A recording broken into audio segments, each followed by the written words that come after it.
Kak Yuriska, gimana sih caranya Kak Yuriska untuk mengatur emosi yang selalu naik turun saat memerankan karakter Hani? Boleh Kak, silakan. Gimana? Kalau lagi main tantrum banget ya itu ya. Gimana ya caranya itu? Ya paling aku sih ya reading beberapa kali sama sama lawan main juga, so aku reading sendiri juga, terus juga aku nentuin emosinya di mana. Terus sekarang kan Hani juga makin meledak-ledak banget ya emang Mm-mm. kayak gitu. Terus jadi akunya berusaha untuk sebelum aku take aku udah ngumpulin emosinya dulu. Jadi kadang-kadang aku emang minta waktu kita kayak apa sih masuk ke karakter lagi untuk emosi naikin emosinya dulu. Karena kadang-kadang emosinya benar kayak gitu tuh kayak emosi gitu. Dan kadang juga apalagi kalau teks sama Kak Dinda, sama Mami Yuni, sama Mami Oh, Wulan. jadi kalau Mbak Dinda emosi banget. Enggak, emosinya tuh enggak, emosinya tuh maksudnya Kak Dinda juga ngomong kayak Oh, gitu. jadi sama Kak Dinda, sama Mama Nunung, Enggak. Mas, aku sama mereka tuh bener-bener aku kayak ngeliat Kadina tuh kayak kakakku sendiri. Bahkan Kadina juga bilang kalau aku ngeliat kamu kayak pengen nangis, aku juga liat kamu kayak pengen nangis. Kayak. Jadi kita berdua tuh kalau misalnya udah lihat-lihatan pas lagi take tuh udah otomatis udah kadang-kadang langsung keluar sendiri rasa rasa Mm. emosi dan sebagainya. Jadi emosinya udah kebawa gitu ya, dari tatapan matanya udah Kayak, udah berasa saudara sendiri gitu. Oke. Kak, pendalaman apa saja yang dilakukan Kak Yuriska untuk memerankan karakter Hani? Kan karakter Hani itu kan wanita yang harus bertemu kembali dengan laki-laki yang pernah menghamili dan ternyata menikah dengan kakaknya atau dekat dengan kakaknya gitu di sinetron ini. mungkin karena emang dari awal kita bangunnya benar-benar satu persatu gitu ya dari apa tuh dari apa sih apa sih? Apa sih lo? Udah tadi nungguin. Jadi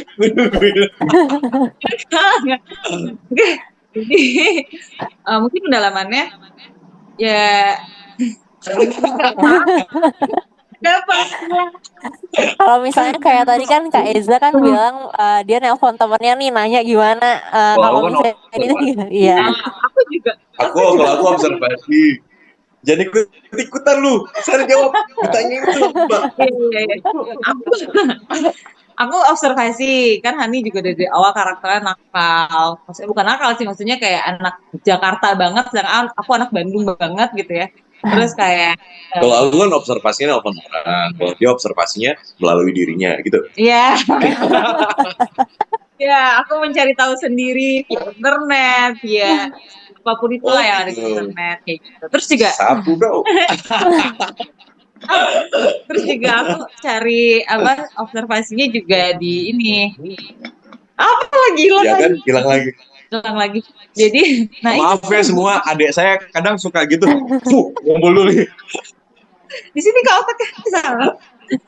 Jadi ya emang apa tuh hilang semua. Iya. Nah Guys, itu maaf. Saya pergi dulu ya. observasinya ya dari internet. Aku cari tahu dari internet. Oh bahkan aku juga eh, lihat karakter-karakter yang sempat Pak Sony rekomendasiin. Terus aku cari referensi untuk antagonis-antagonis juga di yang lain-lain, maksudnya sinetron lain atau film kayak gitu. Aku juga di observasi situ. Oke, berarti lihat dari internet terus dari misalnya film atau yang lain gitu yang emang mirip dengan karakter Hani gitu ya Kak. Oke. Uh, Balik lagi nih ke Kak Eza, aku mau nanya, kan selama syuting ini udah 150 episode lebih, ada nggak sih adegan-adegan yang menantang gitu buat Kak Eza, misalnya belum pernah di project yang sebelumnya, atau misalnya kayak suatu hal yang baru gitu untuk Kak Eza? Oke, adegan yang menantang. Mungkin lebih ke feel ya gitu, lebih ke feel banget. Gimana caranya aku meranin karakter Jino, di mana di sini sangat mencintai seorang wanita, terus dia sudah menikah juga, tapi tetap berusaha berjuang, meyakinkan orang tuanya bahwa dia itu perempuan yang baik gitu, dan bagaimana caranya tetap berusaha untuk mendapatkan hati Tias walaupun Tias statusnya adalah istri orang sekarang. Nah itu yang berat sekali. Itu gimana caranya gitu loh, supaya penonton tuh mengerti perasaan Gino itu seperti apa. Jadi bukan terkesan kayak Gino tuh red flag sekali gitu, enggak seperti itu, tapi supaya apa ya, mungkin ini hal yang terjadi juga di luar sana gitu, mungkin ya gitu loh. Karena sebelumnya juga Gino dan Tias memang udah menjalin sebuah hubungan gitu, tapi perasaan itu belum hilang gitu. Jadi mungkin anak-anak sekarang tuh nyebutnya gagal move on ya gitu, belum bisa move on sama sekali. Gamon. Ya kan, kamu ya? Oke. Kamu ya? Oke. Orang-orang yang mungkin susah untuk move on gitu, nah inilah gitu Gino gitu. Jadi harusnya Gino belajar untuk mengikhlaskan, tapi belum bisa gitu. Dan Gino sudah berusaha semaksimal mungkin untuk berusaha melepaskan gitu, melupakan Tias, tapi susah gitu. Dan ini yang dilakukan. Nah ini yang susah sekali, lebih ke feel ya, gitu, lebih ke perasaan gitu. Ini kali ya, kalau zaman sekarang bilangnya cinta habis di orang yang lama gitu ya. Oh kamu ya? Kok aku? Gila. Oh gitu ya deh. Oh gitu ya? Pertanyaan selanjutnya. Gitu ya?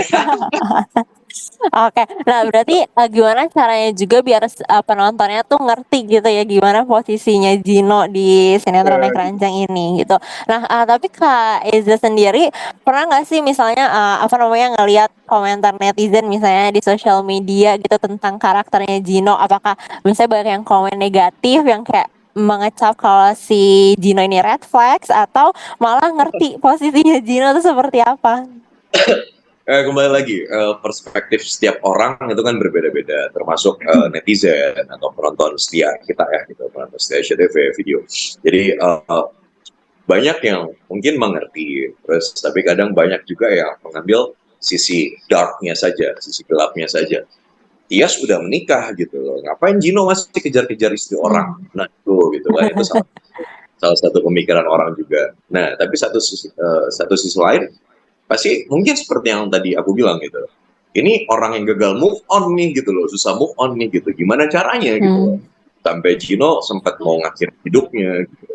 Itu kan mungkin ada ya di luar sana ya gitu, gak jadi nikah, terus akhirnya ya udah gitu, desperate saking putus asanya sekali, ya udah dia pengen ngakhirin hidupnya gitu, terus sampai orang tua Gino ngerasa wah Tias itu bukan perempuan yang baik gitu untuk Gino gitu. Jadi ya itulah gitu loh alasannya gitu, kenapa orang tua Gino tidak setuju dengan hubungan Gino dan Tias.